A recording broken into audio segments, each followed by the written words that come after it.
Hi friends, అందరికి advance Bhogi శుభాకాంక్షలు. ఇప్పుడే డాకు మహారాజ్ మూవీ చూసి రావడం అయితే అయింది. ప్రీమియర్ షో అయితే మూవీ ఎలా ఉందో తెలుసుకునే ముందు నా ఛానల్ ఎవరైనా ఫస్ట్ టైం విజిట్ చేస్తుంటే సబ్స్క్రైబ్ చేసుకోండి. అలాగే ఈ వీడియో నచ్చితే లైక్ చేయండి, కింద కామెంట్ కూడా చేయండి. లైక్ అండ్ కామెంట్ చేయడం ద్వారా ఈ వీడియో ఇంకొంతమందికి బూస్ట్ అయితే అవుతుంది. అలాగే మీరు ఫస్ట్ టైం విజిట్ చేసి సబ్స్క్రైబ్ చేసుకోండి, ఎందుకంటే ఛానల్ 1K కి దగ్గరలో ఉంది కాబట్టి. ఇది ఒక యాక్షన్ థ్రిల్లర్ జోనర్ లో వచ్చిన మూవీ అనమాట. స్టోరీలోకి వెళ్తేనేమొచ్చి ఒక రాజ్యం కానీ సైన్యం కానీ లేని డాకు అనే వ్యక్తి మహారాజుగా ఎలా మారాడు, వైష్ణవి అనే పాపకి డేంజర్ ఉందని తెలిసి మధ్యప్రదేశ్ నుండి డాకు మదన్పల్లికి ఎందుకు వచ్చాడు, వైష్ణవి ఎవరు, ఆ పాపకి డాకుకి సంబంధం ఏంటి అనేది రిమైనింగ్ కథ అనమాట.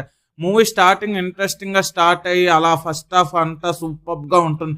ముఖ్యంగా ఫారెస్ట్ లో వచ్చే సీన్స్ కానీ, హార్స్ రైడింగ్ సీన్స్ కానీ, బాలయ్య బాబు తమన్ బ్యాక్గ్రౌండ్ స్కోర్, ఇలా ఫస్ట్ హాఫ్ అంతా సూపర్ గా ఉంటుంది.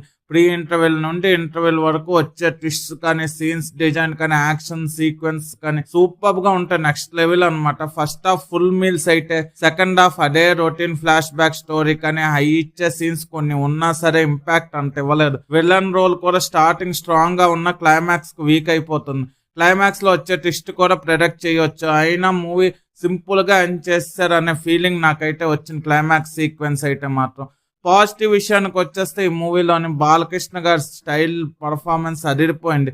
తన లుక్స్ కానీ, క్యారెక్టర్ డిజైన్ కానీ సూపర్ గా ఉంటుంది.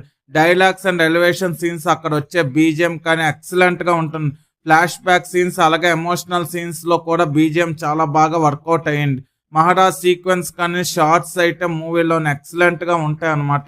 ఒక్కొక్క యాక్షన్ సీక్వెన్సెస్ కూడా సూపర్ గా ఉంటాయి. యాక్షన్ సీక్వెన్స్ కానీ, అక్కడ వచ్చే విజువల్ గా కానీ సూపర్ గా సీన్స్ అయితే ఉంటాయి. యాక్షన్ పార్ట్ అయితే నెగటివ్ విషయానికి వచ్చేస్తే, story wise routine commercial Balayya Babu movies template లోనే ఉంటుంది. రిమైనింగ్ క్యారెక్టర్స్ కి డిజైన్ సరిగ్గా చేసుకోలేదేమో అనిపించింది. వాళ్ళ క్యారెక్టర్స్ డిజైన్, విలన్ క్యారెక్టర్ ఇంకొంచెం స్ట్రాంగ్ గా ఇంట్రెస్టింగ్ గా డిజైన్ చేసుకొని ఉంటే బాగుండు అని నాకైతే అనిపించింది.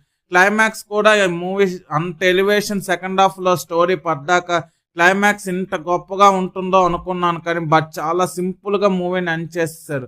ఓవరాల్ గా ఈ మూవీ అయితే బాలయ్య బాబు ఫ్యాన్స్ కానీ, నార్మల్ యాక్షన్ మూవీ ఆడియన్స్ కానీ సూపర్ గా ఉంటుంది. నార్మల్ ఆడియన్స్ కు okay, one time watchable. Balayya Babu one man show అని చెప్పుకోవచ్చు. ఈ మూవీ అయితే నాకైతే నచ్చింది. డాకు మహారాజ్ మూవీకి నేను ఇస్తున్న రేటింగ్ 3.5/5. ఇలాంటి జెన్యూన్ రివ్యూస్ కోసం నా ఛానల్ సబ్స్క్రైబ్ చేసుకోండి. వీడియో నచ్చితే లైక్ చేయండి. ఈ వీడియో మీ friends and family members share చేయండి. Thanks for watching. జై హింద్.